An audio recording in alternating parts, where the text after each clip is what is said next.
estúdios da Central 3, talvez você já conheça um de nossos programas, o Som das Torcidas, que agora deixa de ser apenas de áudio e alcança também o vídeo. Apita o jogo. Ódio eterno, futebol moderno, ódio eterno, futebol moderno, ódio eterno, futebol... Acabou o jogo, acabou, beleza.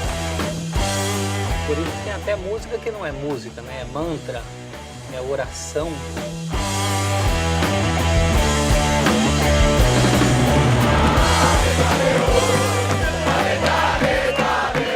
Sou portuguesa, sim senhor. CBF vai se fuder. Só de falar arrepia, a gente lembra da situação e toda. Não tem como ficar parado nessa música. Não vai poder reclamar, já se vendeu. Vai falar com os torcedores para entender a atmosfera nos dias de jogo e a origem das músicas que elas cantam na arquibancada. Salve o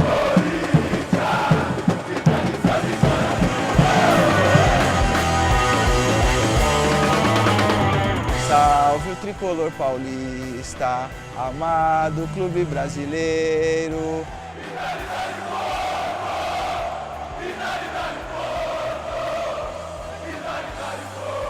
Um gol com o estádio vazio pode ser o gol mais lindo do mundo. Se não tem som, é um gol quase sem vida. Porque o som no futebol é tão importante quanto os craques, quanto os gols. Tudo faz parte de um pacote só.